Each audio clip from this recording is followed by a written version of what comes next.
Good morning, good morning, good morning. Hello, everybody. Thank you for joining in on this week's Access Denied.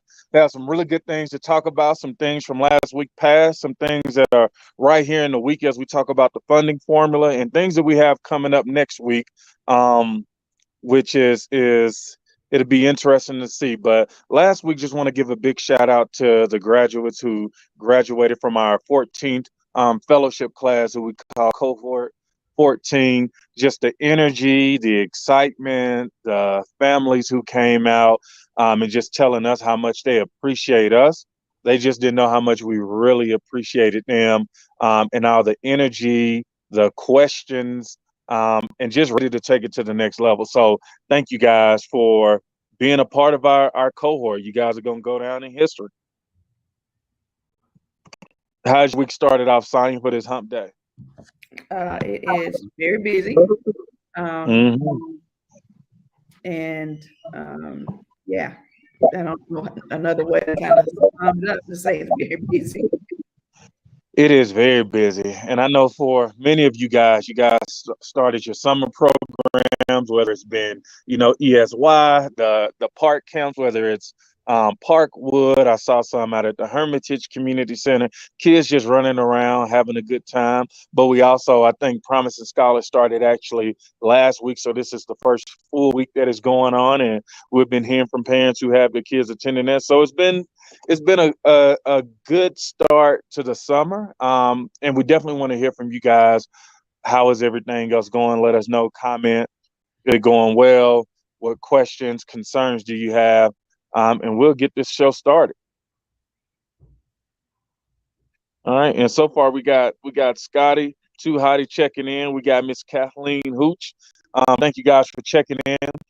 But Sonya, one of the things that's been, top of the news cycle, unfortunately outside of Uvalde, has been it was either yesterday or the day before that the state is releasing more of their guidelines for the TISA, which is our new funding formula, which will replace the BEP, which is spelled out basic education plan, and that's how we fund our students. And some are welcoming it, some are not, and then some are just still asking questions to understand it.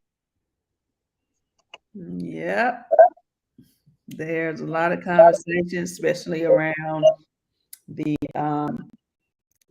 assessments and the assessments for dyslexia. Hmm. And a lot of dyslexia advocates are not very happy with the guidelines that were put out.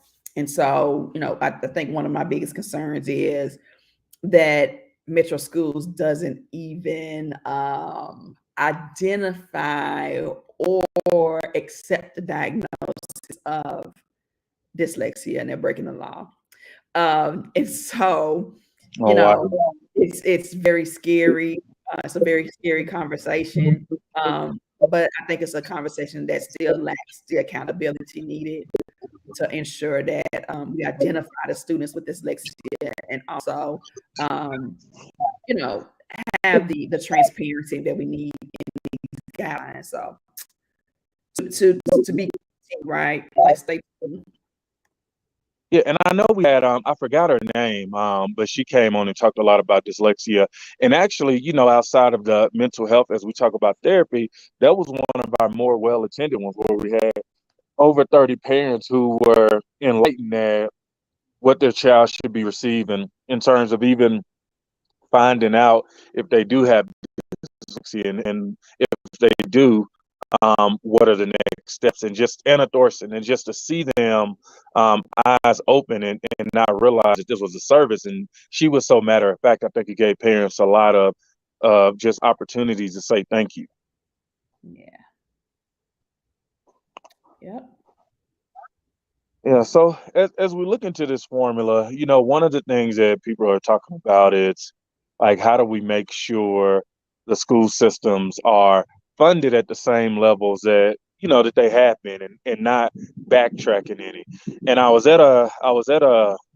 want to say it was a conference or a summit, but it was essentially the Black Caucus, and I heard some people over talking like, Yeah, like it's not just about the money at this point. It's also about like how are they doing academically, and cities are being rewarded more for if students are, you know, getting on grade level, staying on grade level, and how they show up in the state test. And I know a lot of times, just as we were talking last week, the results for the test usually, well, should be released at the end of the school year, but nowadays they're being released in June and July. And when you say released, who do you mean? Like to the parents or to the district? Yeah, I think first to the district, because one of the things say that, you know, some of the state testing goes factors into the student's last grade. And so first and foremost, you know, when I was in schools, we would get it, but we would have to embargo all the data into a certain date, and then we would be able to release it.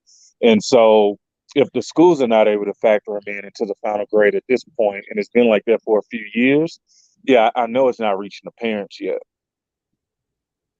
Yeah, I mean, so I mean, just have to hear from the parents as to what they want to do. But I think we have to know the why. And I'm not familiar about with the why that is happening. It's really hard for me to speak on it because I don't know why this is happening, and I think it just has to be more more transparency, more conversation. I don't think that it's something that has been like highlighted in the media as much. So I'm not sure why that's happening, and the why matters to me.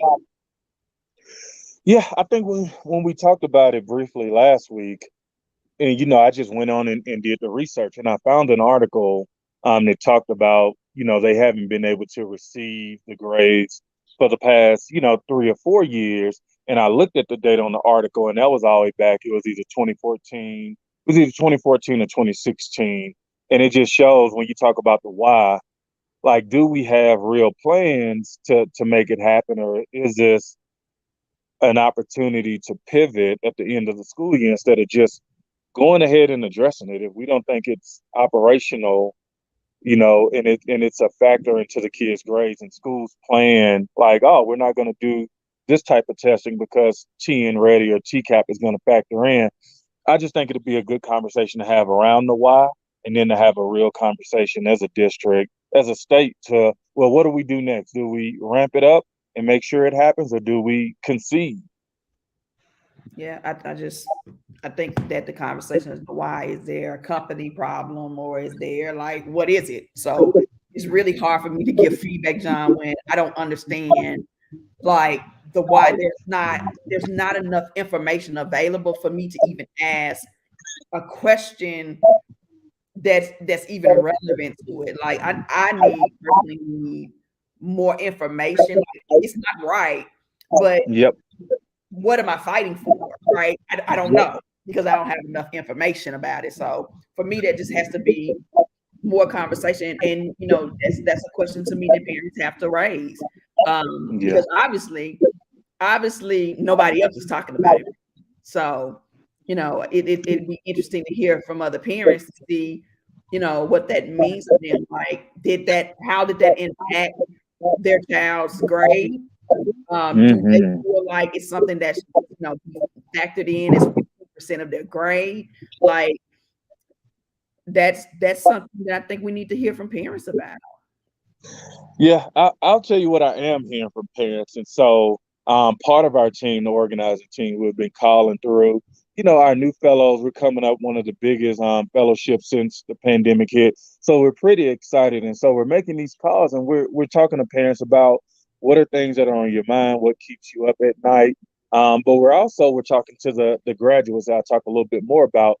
But listening to parents, they are talking about the same tune. It was a few parents who have kids who have IEPs, individualized education plans, and they talk about the end of the school year this time around, and why they were really also interested in Propel, because it's just been very confusing, and Mhm. they have started to see a trend. And so just I think for Around the Tennessee Ready, because those are not really factored in for students with IEPs. no, So no, yeah, it's more around the growth of their students, right? And so as they start to walk into these meetings for the last 2, maybe 3 years, 3 school years, they they're asking as they see their kids start to go behind once they get the TN ready, kind of what is the plan to recover? What is, how do we get the support? Some parents are saying, I want to hold my student because I don't see any evidence. And some parents are saying, just show me a plan and we can all work together. And it's interesting, and it's unacceptable because parents are like, I just know something is not going right. And so I look forward to those parents like stepping in, like learning the landscape, but also being able to connect with other parents who maybe have the same issue. Okay. Amen to that. Yep. Yep. And then the last thing, just on my part, just 14, and I want to give a big shout out to Miss Amika Hunt, who has had a lot of experience, and she really excited and motivated all the families. Dads were coming up. Shout out to Corey, who was our graduation speaker, bringing the real. But what Miss Hunt talked about, she talked about Sonya like almost like a game that's played with our kids. And she was saying, since she's part of Nashville Propel, she says she's a Nashville Propel powerful parent leader. Uh, then now we got to come together and we got to do something about it collectively. And so, just the energy in that room was electrifying. And again, Corey got them excited. The families, the fathers, the grandmothers were all coming, and it was just, I think it was good for us to see as a team, but also getting us ready for some big things we have this summer. That's great. Yeah, thank you, Corey Harris. He's a former Baltimore Raven, Super Bowl champion. He was our keynote speaker at our graduation.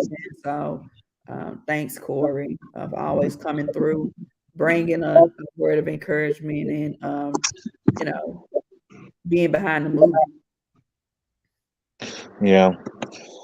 And so one of the articles saying, I don't know if you read it, but for the last 3, maybe 4 years, I remember they were doing it in the Dr. Joseph administration. They were doing free lunches.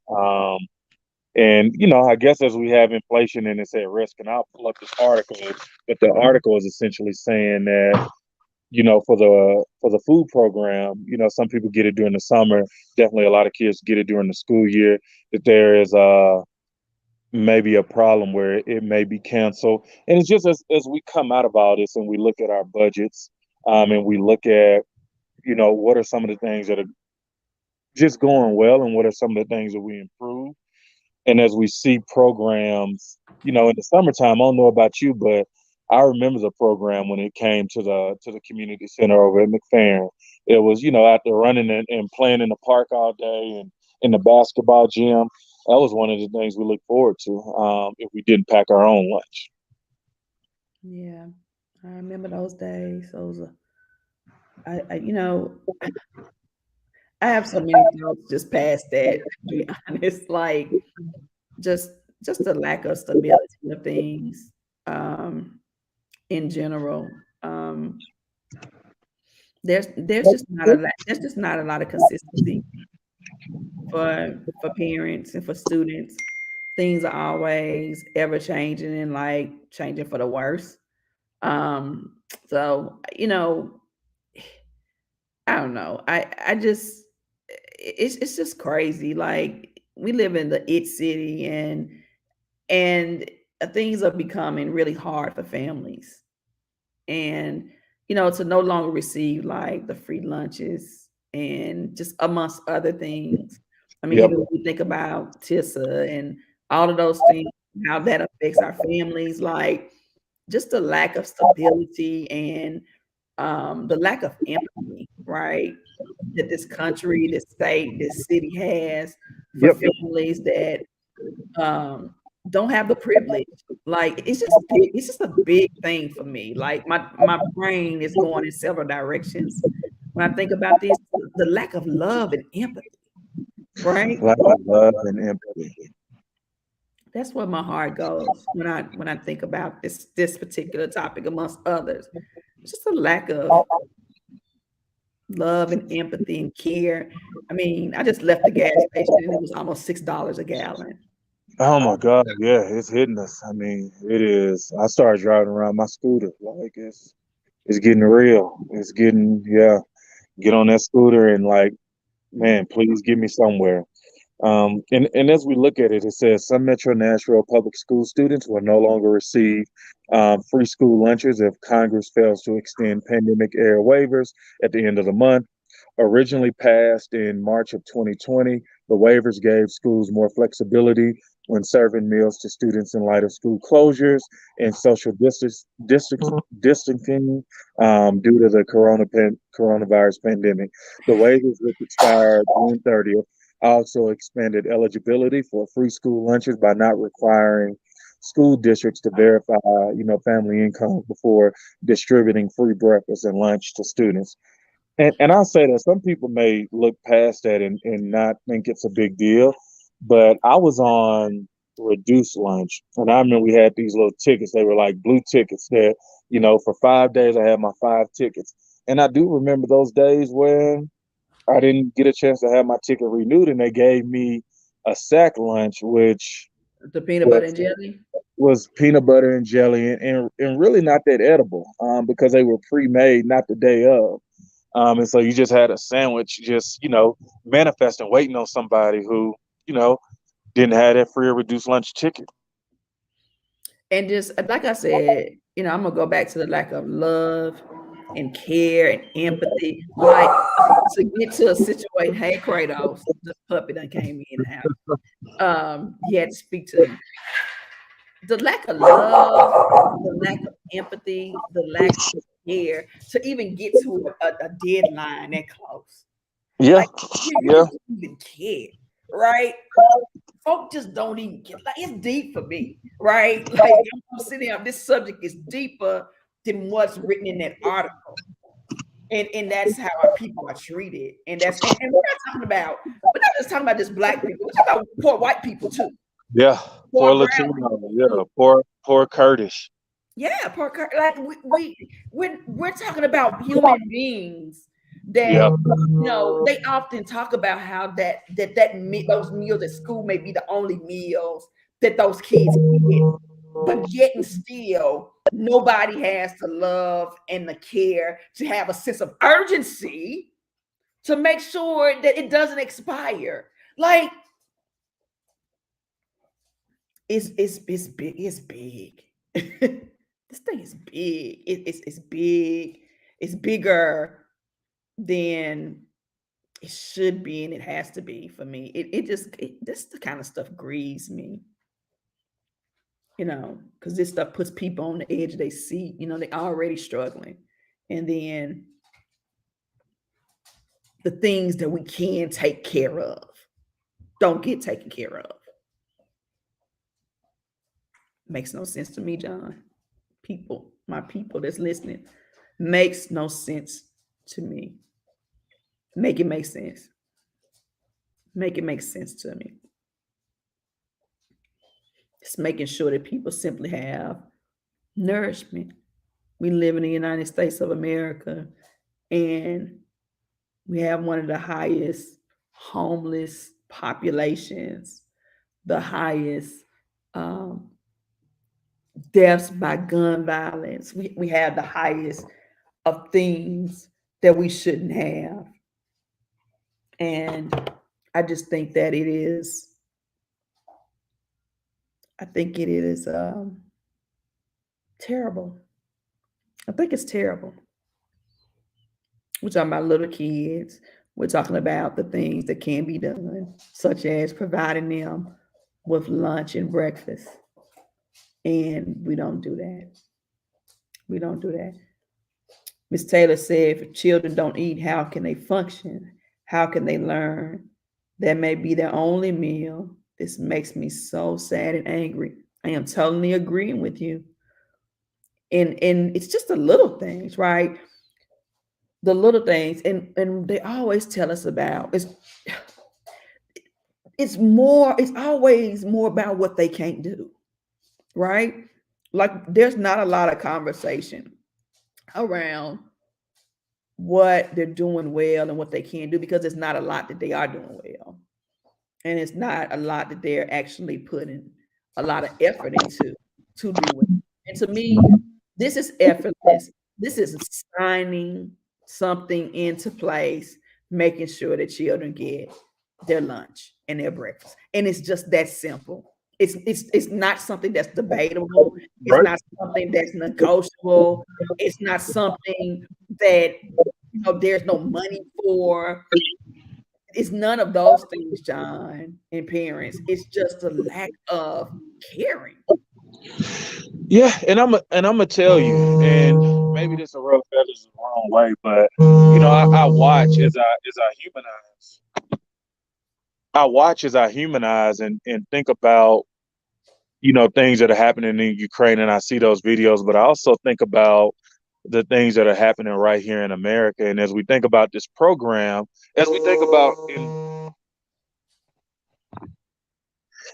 as we think about inflation, like the gas pump, like I'm spending 75. That's why I had to go get on that scooter because it's hard to be able to continue to afford mounting prices.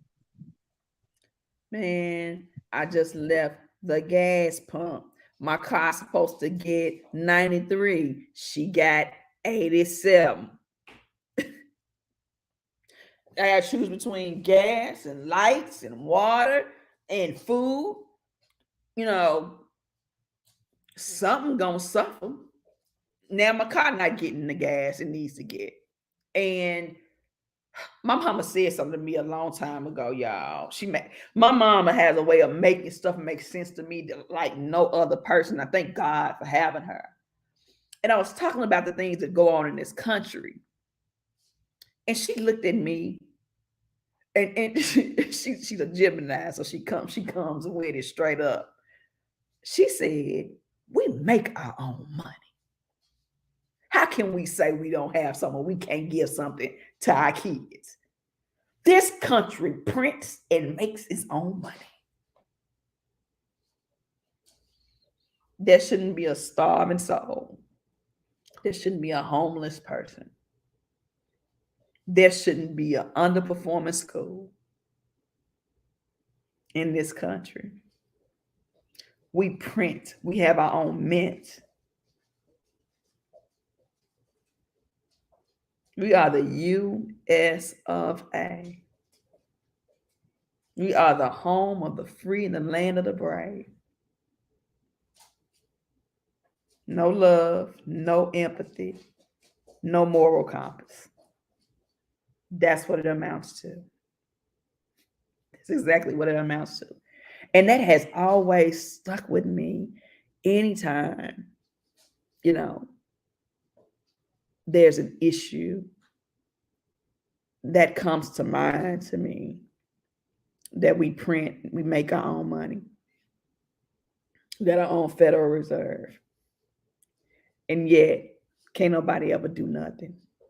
And our children are poor and our families are suffering. We got to make it make sense. And she made that part make sense to me. She did. So I hope that makes sense to you all as you're listening.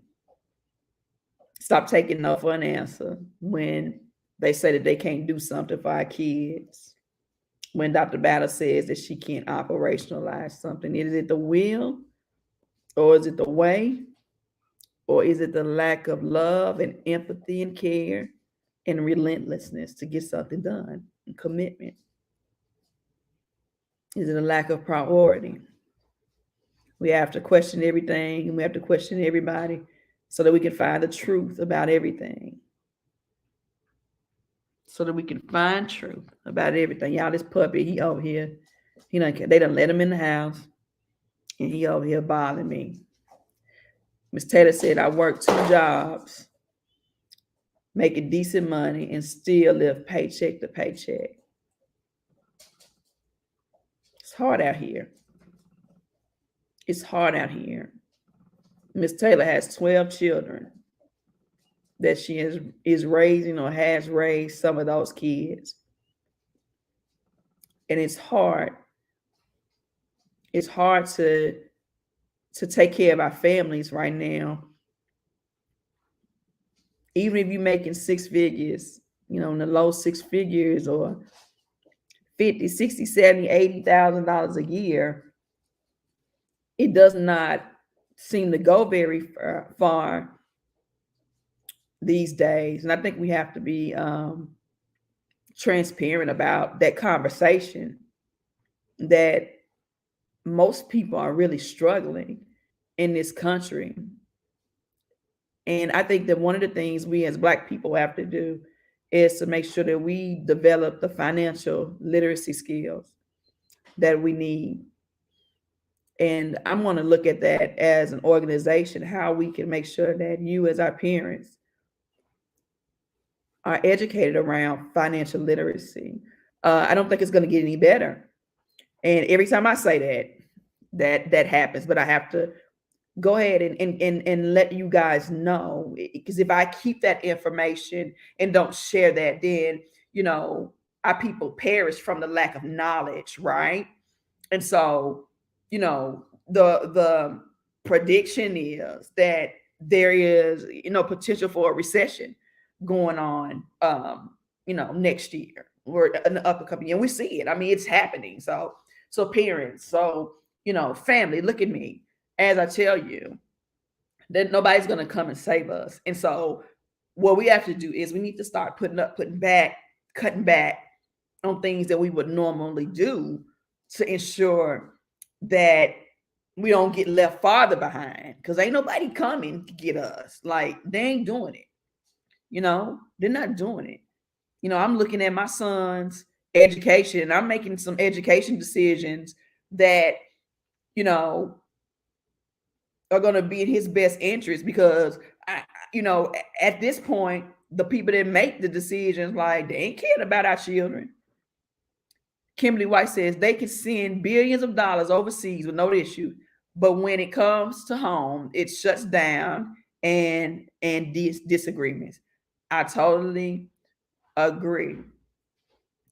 I agree. And I do believe that we have to give as a country. We're a wealthy country, right? And there are some countries that need us. But I hear what you're saying, Kimberly. You saying you understand that people need us, but take care of us too.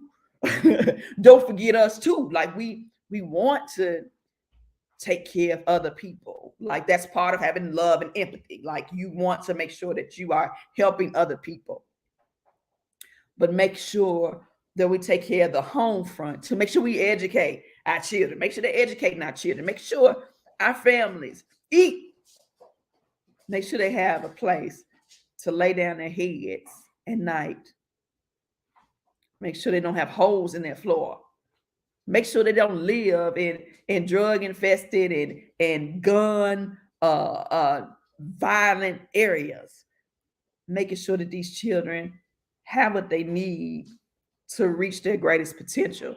I hear you, Kimberly. I hear you when you say that. And I love that message, that is only an issue when it comes to us. That's when things become an issue. So let's talk about the gun violence.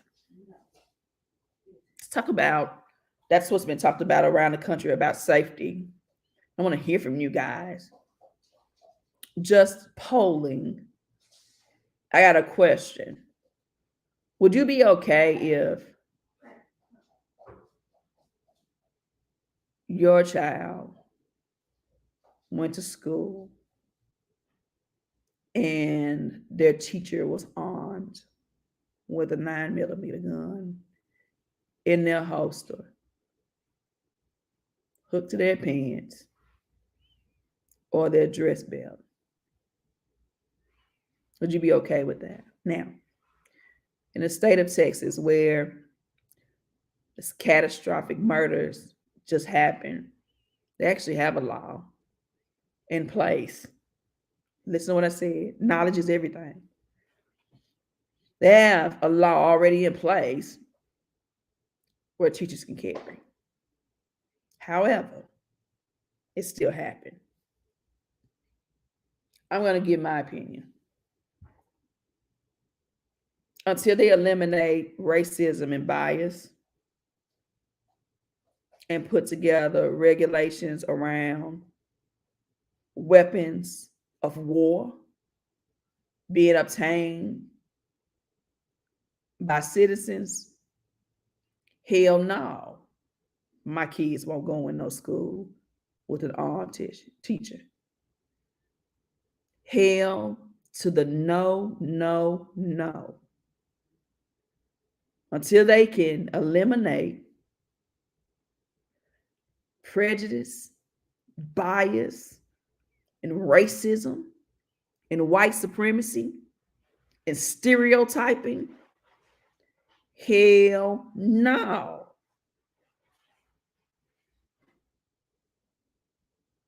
As we can see in St. Louis and in Texas, and I hope Governor Lee hears this, we're tired of people's stopgap solutions. The only solution is to make sure that people don't have access to war type weapons.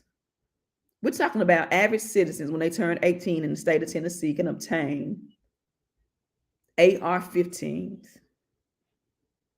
and weapons that are high powered machine gun like weapons that, if shot at, can decapitate you and knock your head off. Governor Lee, that don't make no sense to me. And I hear people say, like, I want to be able to carry my weapon. I carry a weapon. I have a weapon. It's my right to have a weapon. I have a right to protect myself and protect my family. Like, I have those rights, but I also have a responsibility that comes with that. And I'm not walking around here down my street with no AR-15. Like, that ain't happening because it's not needed. And so, Ms. Caitlin said, we've seen teachers and other school officials mistreat students. I would hate to have seen how those situations played out with a gun involved. Thank you, Caitlin. Thank you. Or a child with a disability who has autism, who has a bad day, whose sensory issues come into play, and they lose it in the classroom and somebody feels threatened. Hell no. Ain't happening. And what are we modeling for kids? Like, what would we be modeling for kids? Like, school's supposed to be a safe place. You can't say a safe place and I got a gun at the same time. Make it make sense. This is the opinion of Sonia, the mom. As a mama, take off my executive director hat. Right now I'm CJ's mom. He's the only one that's in secondary school, in high school. Hell no. That's just my opinion. That's my opinion. I ain't speaking on behalf of Nashville Propel right now. I'm speaking as Sonia Thomas, somebody's mama. Hell no. Mine won't be going. And I'm interested to hear the opinions of others. You know, Caitlin just gave her opinion, but also I would be interested in knowing how other parents feel about that. I mean, they can't even get a damn lunch ticket. I mean, our teachers haven't even been armed with foundational literacy skills to teach children how to read. Now you want to arm them with guns? Make it make sense to me. I don't understand. It's got to make sense. It's got to make dollars, cents, and cents to me, and it don't. It don't. So they mean to tell me they're going to pay for a teacher to go get their gun permit in training, but you can't pay for a teacher to get trained how to teach children how to read. Make it make sense to me.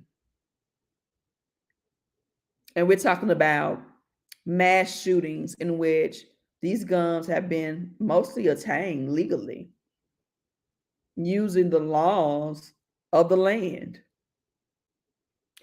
Sounds like to me that's the foundational root cause. And so you got to address that at the root cause first before you decide you want to put more guns. So they got their guns, we got our guns. So what's going to happen? We're going to have a whole damn shootout at the school.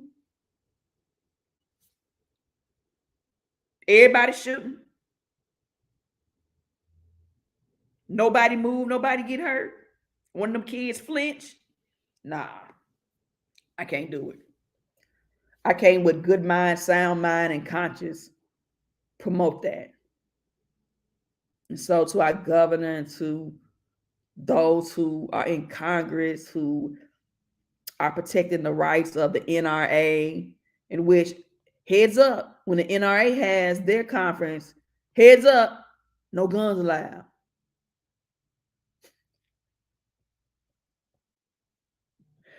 When they had a conference, no guns are allowed. So parents, as you are making informed decisions about your children and whether or not there should be guns in schools and, you know, and teachers being armed, like, you've got to make sure that you have the information that you need, that we're acting on facts and not feelings also.